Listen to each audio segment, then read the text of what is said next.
So, I'm writing a novel is the show where you join me, Oliver Brackenbury, on the journey of writing my next novel, from first ideas all the way to publication and promotion. In this one-man reality show, I'll share with you my ever-evolving thoughts and feelings on how I write, being a writer, and everything that entails at each stage of the process. I'll also answer listener questions and, sometimes, interview people who write fiction.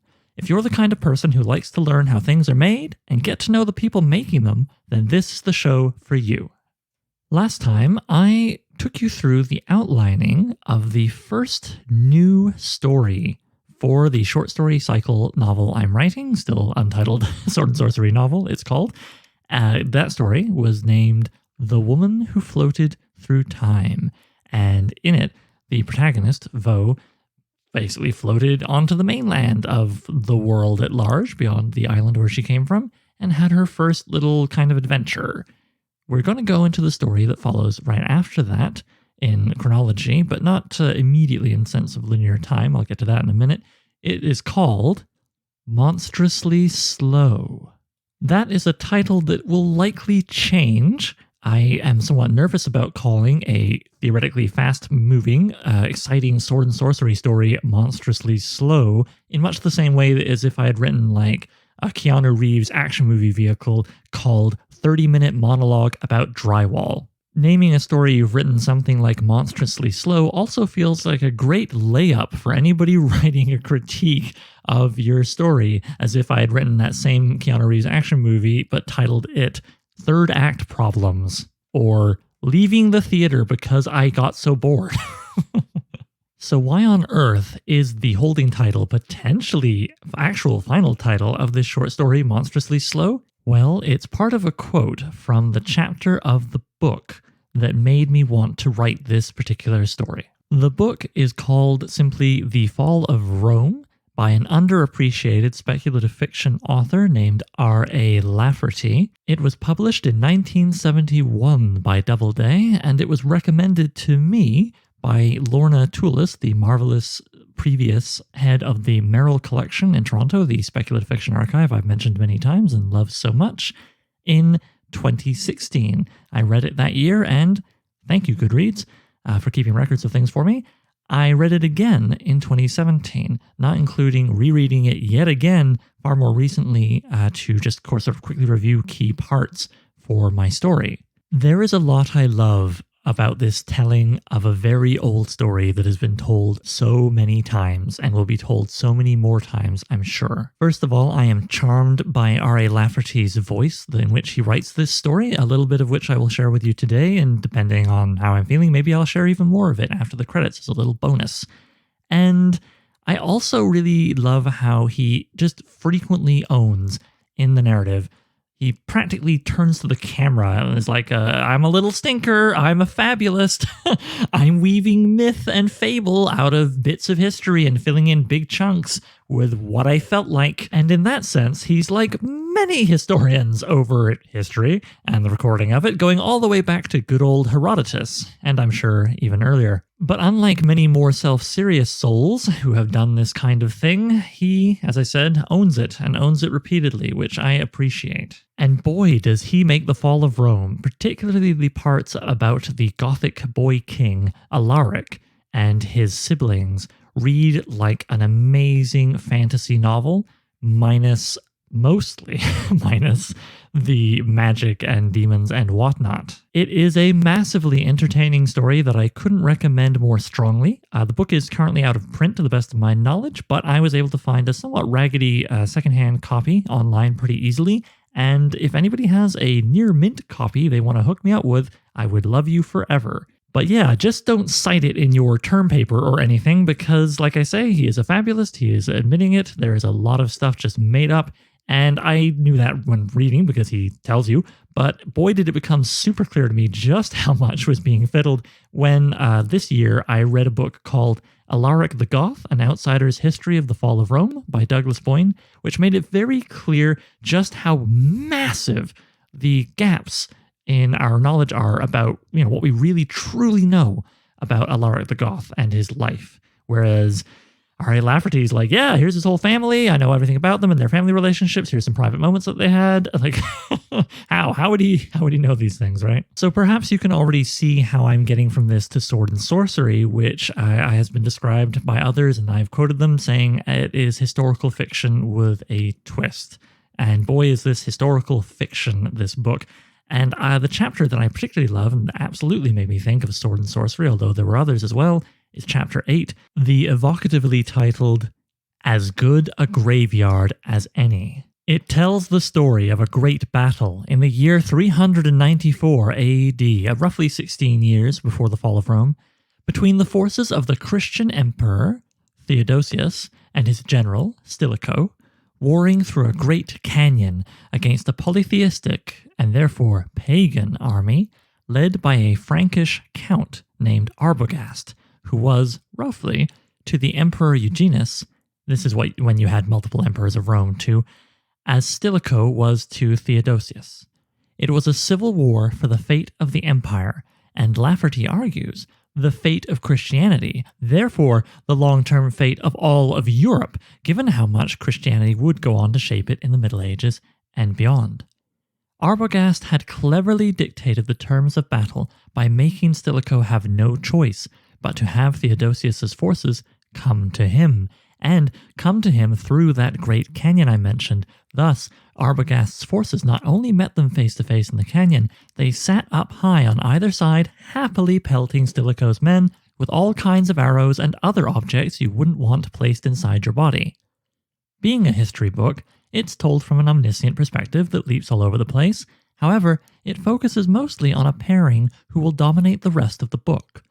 Master General Stilicho, and the, at this point, mostly untested young Goth, made Roman soldier, Alaric. Their mentor and mentee relationship doesn't really blossom until later chapters. However, upon rereading, it's impossible not to think of them that way when you read earlier chapters like this one. One of the many things I love about this chapter is how R.A. Lafferty, while weaving his semi-historical tale, really makes a point of getting across how unglamorous and bloody difficult war is, and that brings me to the quote that gives this, the third story in my novel, its name. There was a whisper and a cry, and the first Gothic foot soldier was transfixed by the first arrow. A German gentleman in the time of Frederick II complained that his son had been 5 years to the wars and had killed for his share only a probable 1/5 of a man. The gentleman thought that the thing should be put on a more efficient footing, but the proportion holds roughly, and has always held. The killing in warfare goes monstrously slow. If every man got his man, there would be none left to tell about it. It is the epics and the presentations and dramas that give the idea that it is an accelerated business, that each man gets a dozen in half as many minutes. Even in a carnage like that in the Vallone, the canyon, and it was a carnage almost without equal, the killing seemed to go slowly. There were perhaps 14,000 Goths strung out. By mid-afternoon, they held most of the 10-mile length of the gulch.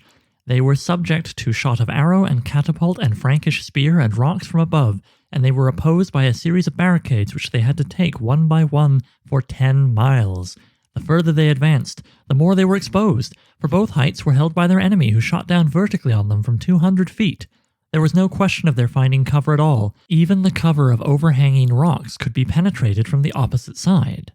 The Goths died every inch of the way and on every side, yet it would seem that they died slowly. Should only one die every quarter minute during that 10-mile melee, they would still be 1/4 of them dead by dark. Actually, 3/4 of them would be dead in the lengthy affair. Okay, so yeah, pretty grim stuff, and yes, the killing in warfare goes monstrously slow. Unlike those epics and dramas that my protagonist Vaux was very much raised on. I want to put Vaux in that valley. I mean, not literally in some sort of time travel nonsense, but in very much something like this death-filled valley with this massive battle going on and these titanic men of history leading it, while you have people who will become perhaps titanic men of history running around amongst all the blood. Men like Alaric, a woman, like Vo. Still a very young woman at this point in her big narrative that I am telling. Maybe at this point she's 21 instead of 19 when we first meet her. But yeah, she still has a lot to learn, and I think I want her to learn some big lessons while being caught up in a massive battle like this. And who better to teach her those lessons than perhaps her own mentor? Not a great general like Stilicho, but certainly someone who understands warfare and how the killing goes. So how do we get Vo into this place? Well, one of the things that's really great about writing this as a sword and sorcery novel rather than and perhaps a work of historical fiction is that I have the freedom to leap up and down and all around the hypothetical, the timeline, right? Because the second story, The Woman Who Floated Through Time, it's very much about a early to Middle Ages scholar trying to rediscover plumbing by way of an archaeological dig site over somewhere that essentially the ancient Romans, although I don't call any of them these things, this is what's inspiring me obviously, where the ancient Romans had once had plumbing. And so then to take her from that story and go into the next one, which is rooted absolutely in a battle that took place right at the end of antiquity, well, that wouldn't make any sense now, would it? But it can make sense in my sword and sorcery nonsense. Hurrah!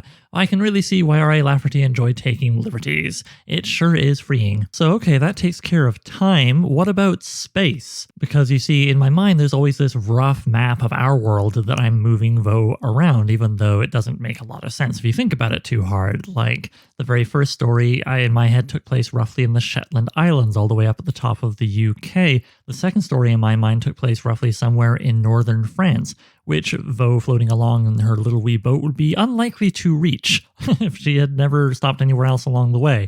And then this story, because of what it's rooted in my mind, takes place roughly in northern Italy. And I want Vo to be a soldier in my, quote-unquote Roman Empire here, or perhaps one side of it. I haven't even decided yet if the battle will be a civil war or what, because that simply isn't important for the story I'm telling. Well, I rather like the idea that at the end of the story, The Woman Who Floated Through Time, Vo is in a tricky place. She barely kind of sort of speaks the language of where she has landed.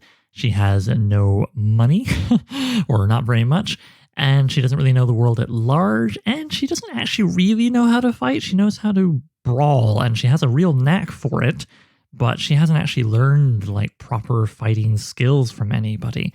And so the characters that she's helped out there are like, well, we don't have a lot in the way of resources, but maybe you could fight in our kingdom's army, and you would get therefore food and training and pay that help you along your way, because sure, you've got your big quest to try and find the wizard who trapped your people on the island all those centuries ago, but you gotta eat. Now, I want Vo to be on the same side as her mentor for pretty obvious reasons, and I really want her mentor, for stuff I'll get into, to be on the side of some grand empire, not a sort of smaller medieval kingdom trying to rediscover plumbing. So I rather like the idea that maybe we have a gap, as we so often do in these grand sagas of sword and sorcery characters with their linked together short stories, a gap between The Woman Who Floated Through Time and this Monstrously Slow, where she fights for that army for a little while, but then this empire beats them bloody and captures Vo and presses her into serving in their army. And she's been doing that for a little while, maybe a few months, maybe even a whole year, when we join her at this grand battle for the fate of all things, where she is spotted by a more experienced soldier who chooses to mentor her. And so already we're at a point where I can better explain why Vo in stories down the line really knows how to fight and will even have some idea of how to lead a small army. Serving in the Empire's army, full of all kinds of people from all over the world, as they understand it at least, will also give me a nice reason for Vo to be much better at language from this point moving forward. Certainly the tongue of the kingdom she was serving before the Empire scooped her up, and then she's serving this empire with people from all over what they consider the world, and therefore you can pick up all kinds of bits and pieces of language from others. In this and other ways, I am setting her up to become the much more traditional sword and sorcery protagonist that I want her to be from the middle of the book onward. So, okay, what's this story going to be about in the sense of what's the big idea? What's the thematic statement? The thing I am claiming and trying to persuasively argue through the telling of the story. I knew deep down that I didn't want to do a war is hell story. I didn't want to do a war is glorious story. I didn't really want to talk about war. I just wanted war to be this big, crazy, chaotic scene and setting where Vo could learn some things, not just the upgrades to her skills and so forth I've already described, but some important life lesson. Lo and behold, Twitter saved the day. Yes. I wasn't really sure. I was kind of brainstorming and thinking and so on and so forth. And then I took a break to, go over Twitter, and I saw someone doing that thing where people are like, man, I wish I saw more of XYZ in stories. Oh well.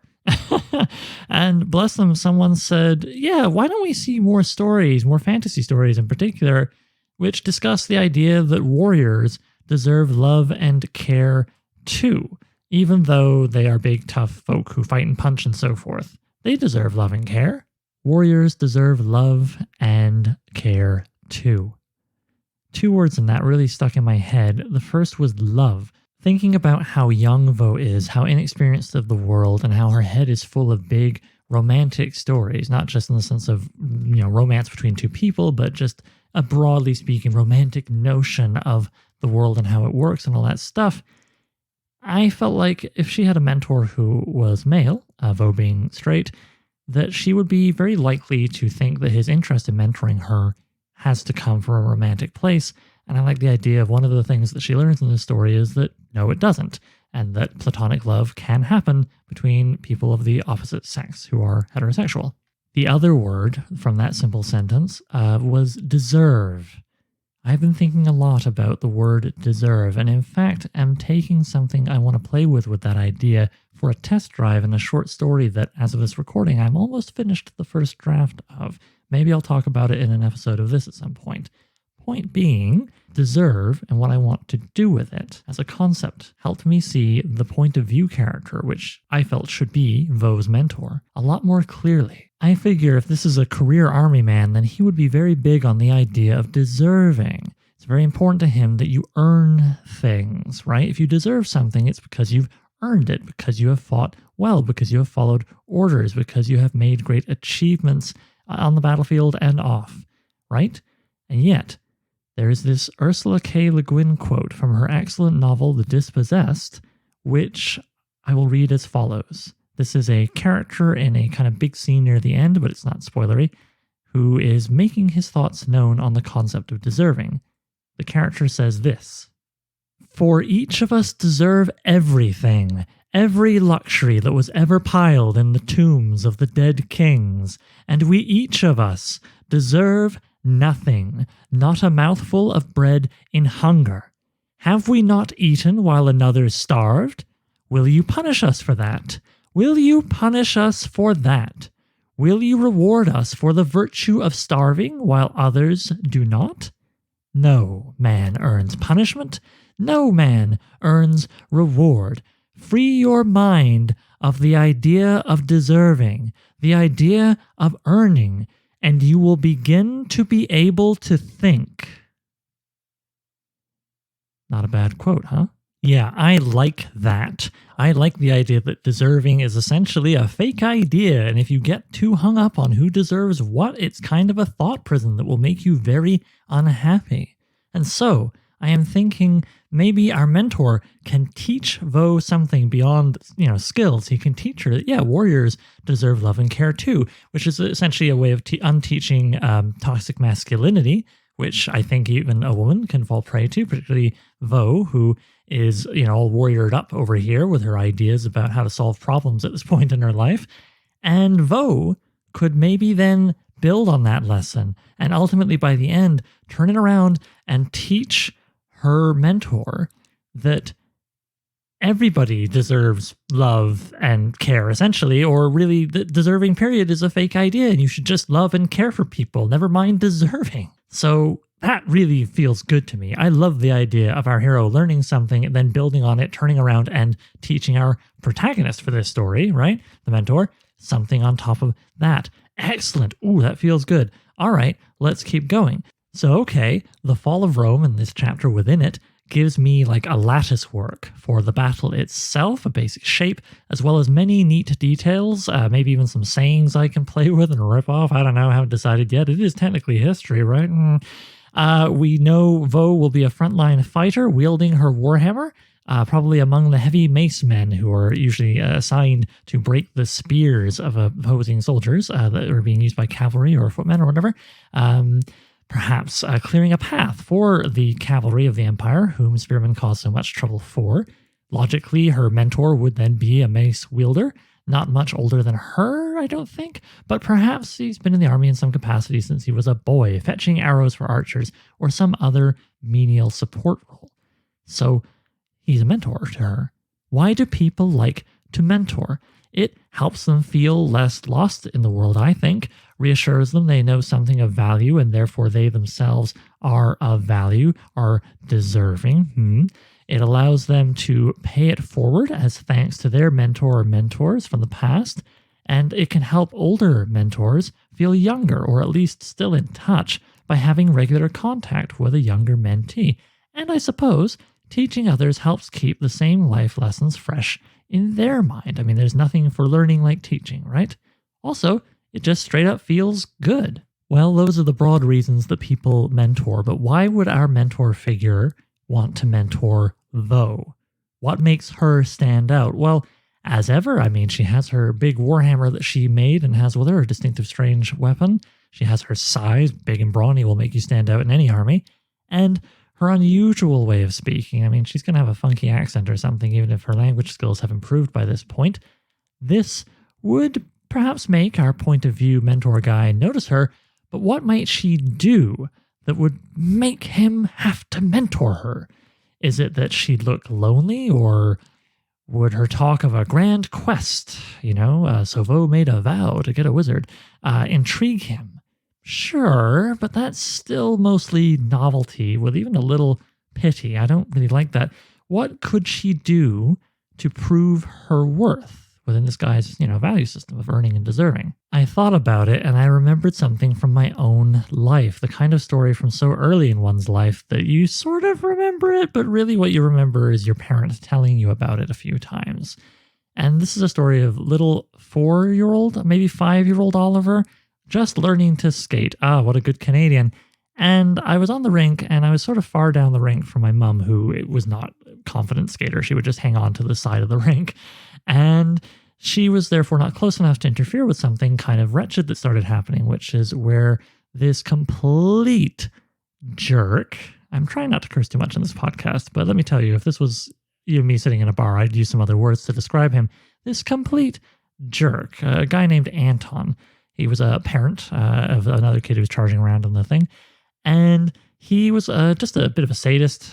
He really liked the idea of trying to, quote unquote, teach hard lessons to kids, but he did it in a way that was but somewhere between jerky and outright abusive. And he was trying to teach me a cool lesson where he kept blocking my way and trying to get me to practice some kind of hockey move, hip check him or whatever. But I'm a 4 or 5-year-old kid. I'm just ricocheting off this grown man.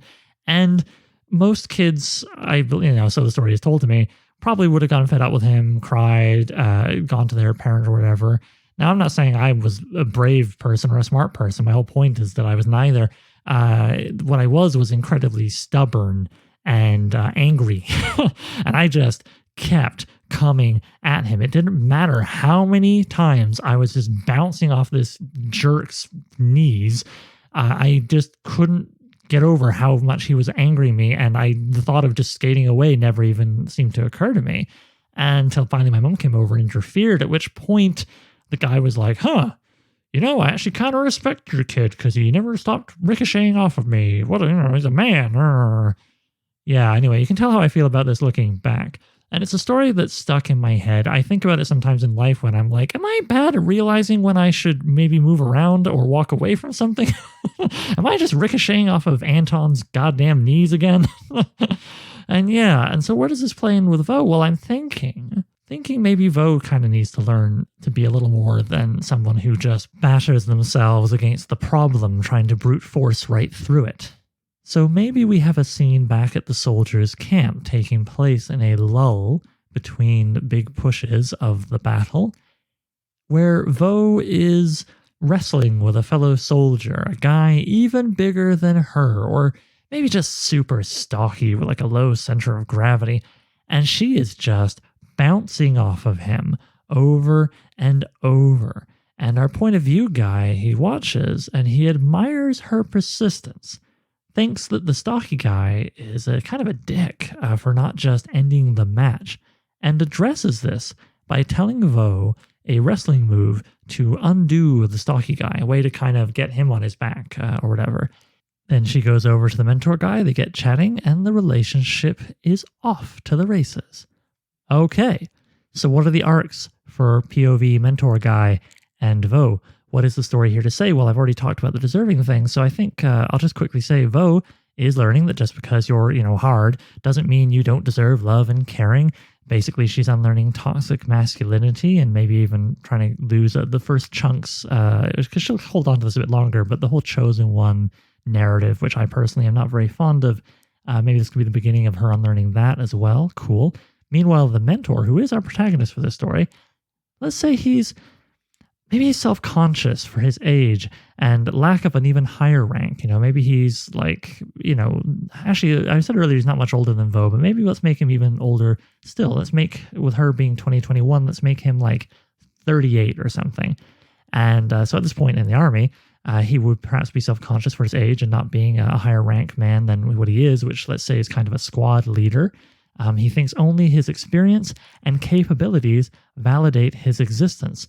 He teaches Vo what he does. Then when he perhaps is demoralized, deeply demoralized later in the story, at the big climax, maybe he could fall to his knees, ready to die because both his knowledge and body have failed him at a crucial moment in the battle. Maybe he's led Vo's unit into just getting massacred.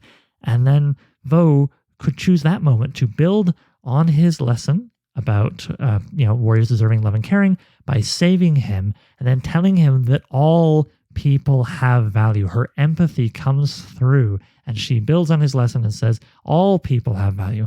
All people deserve love and caring regardless of what they can contribute or their successes. The battle could then thunder on around them, and the slowly being lost. All of a sudden I think, I kind of want the Empire to lose this battle. And Vo is shielding him while maybe heavy cavalry are charging all around them. And the only reason they're not going to run down is because they've got like a big outcropping of rock to their backs or something. And we defy war as a metaphor for this story.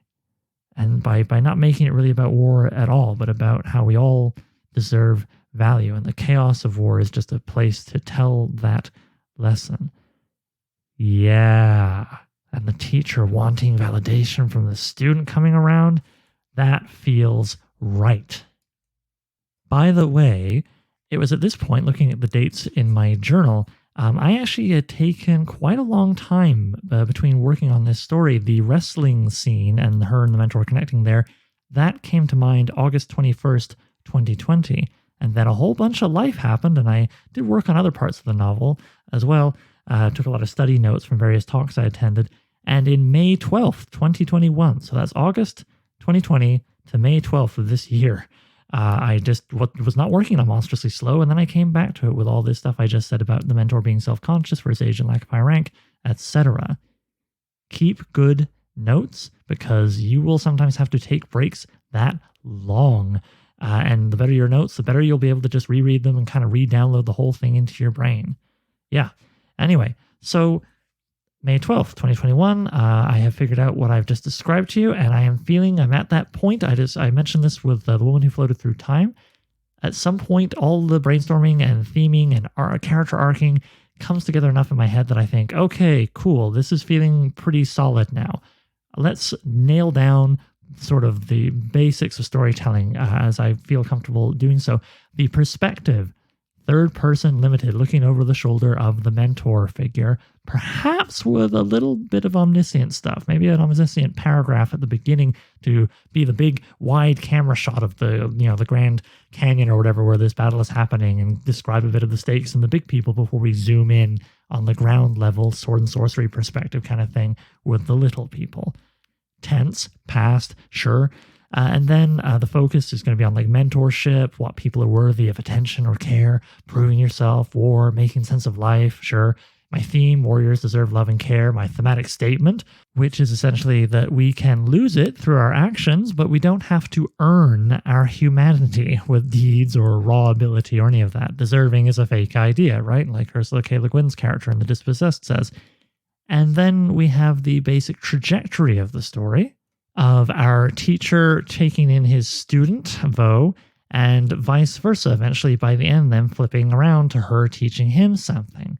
In terms of actual events, I like, to be it from the battle looking like Vo's side will lose, to them winning, to a definite slow, grinding loss. The arcs of our two main characters from POV mentor guy, choosing to mentor Vo closely, to them hitting it off, testing Vo giving in to toxic masculinity, the POV guy teaching her his most valuable lesson about care and love for warriors, her learning a man can love a woman platonically, battle, they gotta have some battle in here. Vo passes perhaps various tests in battle. POV mentor guy, though, winds up failing at a key moment and wants to die. This will need some foreshadowing, of course, to make it really resonate. But then Vo saves him, builds on what he's taught her, and the battle flows around them as we fade out. Yeah, all right. From teacher to student and then student teaching teacher. That's our kind of trajectory with all that stuff I just said happening roughly in the middle. Sounds good. Then I moved on to the thing I mentioned before with things other than conflict that happen in the story, relating, finding, losing, bearing, discovering, parting, and changing. I wrote down everything I could think of so far that fit in any of those guys, and also tried to use them as writing prompts, like where could relating happen in this? I mean, we've got a mentor relationship, right? They should probably relate to each other a little bit. After that, I filled a page with just all of the sort of story beats and scenes that I'd already thought of in point form listing, so it's easier for me to refresh myself on this when I come back to it to write the story proper. And then I did what tends to be the second last thing I do when outlining a short story, certainly these short stories for this novel. I did a character breakdown of my point of view guy, mentor soldier, who I still haven't really given a name. I just put in Stilicho because I love the general mentor guy in Fall of Rome by R.A. Lafferty. And later I sort of cheekily wrote, well, if there's Stilicho, maybe this guy's Motionico. Yeah, it is bad, isn't it? Yeah, I gotta think about that name. I'm just gonna keep calling him mentor guy, I think, for now. And so, with that, I start with, well, he's his age. I'm thinking he's going to actually be older, so let's say 38. Let's say I wrote ethnicity. Oh, gee. Well, I like the idea of how the Roman Empire was actually made up of a lot of non-white people, something that certain people like to elide over. I always think about how a person of Syrian heritage was found buried with his family that he kept with him while he served all the way up at Hadrian's Wall in the UK. It's easy to forget the Roman Empire shoveled its citizens and soldiers in particular all around the empire. So, okay, he's what we would call Syrian. Give him charcoal black eyes, give him fallow sort of caramel tawny colored, aka brown eyes. I like him having kind of smile creases, make him a little more approachable. Figure, I mean, he's a career soldier. Let's make him have sort of thickly muscled forearms with crisscrosses of scars on them. I mean, this is a guy who fights regularly with a mace. Legs shaped by a lifetime of marching, perhaps a hawkish nose, a cleft chin, and let's make him proud of his lack of facial scars despite all of his frontline fighting. This guy has kept his face purty. Then I wrote, what do I know about him off the dome? Well, soldier since boyhood, can't imagine doing anything else. Maybe he's got a brother who's a blacksmith. That could be a point of relating to Vo, whose mother was a blacksmith. He's sort of a low-tier authority figure. What's his rank? I'm not sure, but, he's got some respect and he's got some rank for the Empire and the Church, but not a religious zealot. He fights for his family back home, but hasn't been home in over a decade for all his traveling. He's feeling old and perhaps a bit insecure. His is not perhaps the dominant culture or ethnicity within the Empire. Neither does he come from the dominant religion. As ever, a Sword and Sorcery protagonist, I want to make him kind of an outsider, even if he's very much been a part of this empire for a long time. If I want to give something paradoxical to this guy, and I do, I would figure it's because he's, capable of great violence, but also tenderness. And this is what comes through in the mentorship, right? He's loyal to this empire, but perhaps the empire conquered his people. And that's why he's loyal to them, because he feels, well, they've earned it. They deserve it, right? They fought for it. They took it. And he teaches others to value themselves, yet does not value himself beyond his deeds, right? The whole fake idea deserving thing. This is a big part of why I like to try and figure out the themes and thematic statements and stuff in my stories before I get too deep into breaking the protagonist, because I want the protagonist to be an expression of those ideas. And so this often helps me see them a little more clearly, right? Anyway, his emotions, I mean, this is a guy who cares deeply and also is a bit sad because maybe he's a little self-destructive, has low self-esteem, maybe even kind of just anxious regarding himself. I figure, if he directs all his worst emotions inward, then he can more easily project all of his best outward, which is kind of that works for me. And maybe he's even got like dad energy in the sense that he's not mad. He's disappointed when you don't do what he wants you to, which is a fun thing to direct at Vo. While working on this, I happened to read an old review by Roger Ebert on the film Master and Commander, talking about the two main characters in that. And there was a line I wrote in the margins here where Ebert says, both men, the two protagonists in Master and Commander, reveal their characters in teaching the boy, and that is how we best get to know them.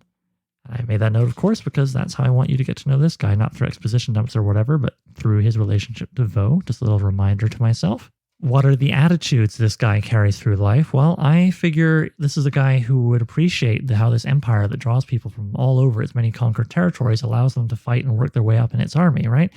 He would feel it is glorious that they allow a person the opportunity to prove themselves, to earn, right? And if people point out the hypocrisies of hierarchy within the empire, as there always are, he might say, well, there's always room to improve, right? So he's not going to be convinced the empire is not a good thing. Then there'd be his anti-toxic masculinity thing, is his attitude that just because you're strong enough to take pain doesn't mean you deserve it. Warriors deserve love and care, etc. That's an attitude. And then finally, I would say, I like, religion's a big part of the the real fiction, but very heavily fictionalized battle from Fall of Rome. So religion is kind of on my mind with the story as well. I thought, what's his feelings there? For him, I think religion is wallpaper, but hey man, that's cool if you dig it. And of course, finally, his attitude is that Vo needs a mentor. His values, well, he values a capacity to learn and ask questions. Part of why he twigs to Vo, who loves to ask questions and has a capacity to learn. 2 is the empire is the world. Outside of its borders doesn't really matter beyond who we're conquering next week. And that everything in life must be continually earned. Those are his values, sure. As for some details about this guy, well, those tend to be rooted in some kind of quirk or issue, and I do see him being a little insecure and therefore maybe a little vain. So perhaps before battle, he rubs a blue or red, some bright pigment along his forearm scars, highlighting evidence of his experience while looking kind of badass. And the other thing I thought maybe would be that he would have a second, nicer helmet he wears only when important people are inspecting his unit or otherwise passing by. If you ask him, he says it's about showing respect, but as ever, he seeks validation. And maybe this even works the first time we see it, but the second time it's taken as evidence that he's vain. What do we need to know about his background? Well, why did he become a soldier? Perhaps to leave childhood embarrassments behind. I mean, I imagine him being quite young, maybe only 15 when he joined the army, and going off to, prove himself. Okay, what was his big embarrassment? Well, since I've now got the idea that he's got a sibling who's a blacksmith or something like that, and that maybe he even connects to my next story, The Boy and the Blacksmith, which is going to be my romantic story with Vo, well, I'd say let's make his embarrassment something that has to do with romance. Maybe he had a few smaller, similar encounters, embarrassing, involving women in the following years that sort of topped up the feeling like an overly attentive servant. And this is part of why he's drawn to the simpler, lower stakes of platonic love. Not to say that platonic love is less than romantic love, just that, minus sex and, is this going to be the person I spend the rest of my life with? I think in general, it does feel lower stakes. And I think sometimes people kind of give up on relating to others in certain ways that feel higher stakes or more complex and messy. I've seen it many times, including people who just get really into animals because people are messy. So, okay, let's build on this as we figure out a little bit of his psychology. I feel like Mr. POV mentor guy would have grown up with very clear lessons about family and familial love, but craved lessons on romantic love when he was left to figure that out for himself. And he couldn't, really. He could also have craved structure, which his community didn't really provide beyond, let's say, the cycles of agriculture. I imagine he's coming from sort of a more rural place, as most people do in these kinds of settings. The army provided structure and uncomplicated social relations. This would be a big part, I think, of why he joined. Okay. And then finally, well, religion I mentioned a little bit earlier, but let's get into detail with this guy. You'd think he'd be all over it, given his craving for structure and clearly outlined platonic relationships. However, I think maybe it's mostly too abstract for him to connect with, and he's seen too many battle blessings come to nothing. And when they do seem to help, it irritates him how they diminish the accomplishments of the troops. Like, they earned that victory. Who cares if some priest wibble-wobbled for a few minutes before we charged in? And 3, he would find it a bit suspect that all quote-unquote pagan gods can be absorbed into the Empire's monotheistic religion. Yeah, so I do see the Empire as having this big monotheistic religion. I've got a lot of ideas for how it absorbs other pagan quote-unquote religions from the people that it conquers, as many empires have done, not just the Romans. But he wants to fit in and be seen by his men as, on side, so he goes through the motions. Because Vo is an outsider, he's comfortable sharing all this with her. After this, I make a note for future Oliver to wrestle with, which is simply, how can we contrast POV mentor guy and Vo to get to know Vo better? I could spend a lot of time looking at the breakdown of him that I just described and the breakdown I did of Vo, which talked about in length in episode 2 of this podcast, but don't worry, you don't have to go back and listen to it to understand what I'm saying here. But I do find at certain points I would much rather figure out stuff by knocking the action figures together, so to speak, rather than staring at them and thinking hard and making notes. So I leave this question in my notebook with no answer, feeling that I will discover intriguing answers to it by actually getting into the writing of the story. To wit, let's now go into the final thing I like to do in this process I've kind of invented for myself in figuring out these short stories that'll make up the novel as a whole, which is to do a rough, just one sentence more or less per thing, story beat list. The broad strokes from beginning to end, what happens. And so, okay, well, number 1, the battle is over for today. Back to camp and inspection, because I want to have that helmet of his, the mentors show up, and then I want to have that wrestling moment where he and Vo connect. Maybe earlier we even have a little bit of the battle just to show Vo having a bit of trouble and struggling, where he notices her but hasn't yet decided that he wants to mentor her. Yeah, okay. And then the very second thing that would happen after the inspection thing is the Anton scene, so to speak, that I described, with Vo bouncing off that guy in the wrestling match. This, the mentor steps in. Vo's like, I'm a hero, though I don't want to even be in this army. And he's like, well, we're all heroes in our own story. Then Vo's limited language is still better than it was in the previous story, but, that can kind of come in and make her almost more vulnerable to toxic masculinity because she is having a difficult time expressing herself and understanding others through words.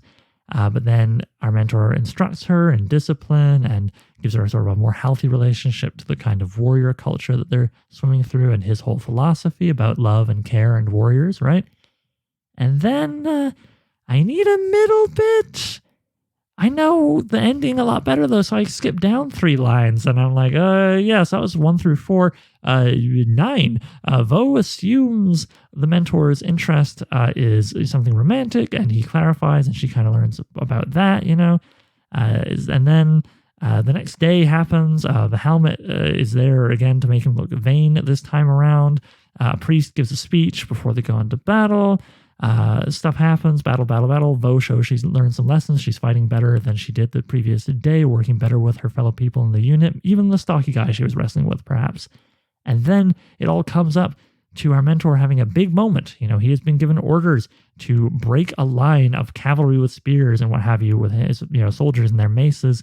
And he tries a big cool move, bringing us to the next to last thing where he fails, likely costing his side of the battle. This is the, the butterfly that flaps its wings in California, causing a tornado in Japan. This is the, the small little mini battle that is lost but causes a ripple effect so that the whole damn battle of empire versus other empire or whatever collapses slowly but surely. And then so we get to the very end where he wants to die, and Vo keeps him from letting himself be trampled by the enemy cavalry, pulling him to shelter behind a big rock, holds him still, and telling him, you don't have to earn the right to live. The big emotional, explosion, and her really connecting with him in like a deep, empathic, loving way that is platonic. And so the student teaches the teacher, huzzah. So what about that middle, Oliver? Well, yeah, I'm still kind of thinking about that. I'm considering this outline done for now because I feel like in the middle, I want action of some kind, but what? And that action, well, it's going to need its own little beginning, middle, and an end. So I gave it 3 lines, 5, 6, and 7 in my list of story beats, broad strokes here. I found every time I tried to figure out what it was when I was working on this back in the end of May of this year, I kept being like, I should just stick a wizard in there or some kind of magic somehow because I should. And that made me concerned. I was looking at it from a ticking boxes on the genre checklist point of view, which is not a great headspace to be in. So instead, I just went the heck with this and I worked to the bottom and I made a few notes about names and culture and like what could be some guiding stuff for me when I come back to this to, design in more detail the empire and what the names of everybody should be so that our mentor figure at the very least can get a better name than Moshiniko instead of Stilico. Oh, that's so bad. And, I made a few more notes about like, well, maybe I kind of want a mini adventure for them to bond over in the middle here. Maybe like a night raid. Maybe there's some sort of magic or horror, or maybe some kind of re-enchanting the world, something strange and crazy that makes the world bigger and more beautiful. Maybe that could be just the landscape and them moving through it by night. Something for future Oliver to figure out, because Oliver of May 22nd, 2021 wasn't in the right headspace. And I think it's okay to just say to yourself, yeah, I got to come back to this later, but it's pretty done for now. If it's done enough for me to feel comfortable moving on. And now here I sit speaking to you, recording this on August 8th, 2021. I have finished outlining the entire first third of the novel, including, of course, then the story that comes right after this, The Boy and the Blacksmith, and the story that comes after that, Disgrace the Stone, the big turning point between our first third of the novel, where Vo is figuring herself out and sort of half unwittingly becoming a sword and sorcery protagonist. And I do feel somewhat validated about leaving alone this soft middle to discover and figure things out later, working on other stories that I can then maybe think about and come back and figure out that middle, because I had never planned it. But in figuring out the next few stories, the family of the mentor figure wound up playing a big role in Vo's life that I hadn't been thinking about up to that point. So please join me next time when I will talk us through how I figured out The Boy and the Blacksmith, the romance story for young Vo, taking place in and around the home that our soldier mentor figure from this story left to go fight in the Empire. So I'm writing a novel, features original music by Gloria Guns, and is hosted by yours truly, Oliver Brackenbury. If you'd like to submit a question, then please email it to soimwritinganovel@gmail.com. Bonus points if you record yourself and send me an MP3 I can cut into the show. Doesn't have to be fancy, using your phone is fine. Just keep it clear and concise. You can also holler at the show on Twitter. Look for @so_writing, @so_writing. Please consider sharing the show with anybody who might like it, leaving a review on iTunes, and checking out patreon.com/soimwritinganovel. Patrons get to be thanked in the final novel, listen to episodes of the podcast a week early, and even enjoy a bonus podcast called So I Wrote a Novel, where I read and comment on chapters of previous works, starting with my first novel, Junkyard Leopard. Thanks for hanging out with me, and I'll see you soon.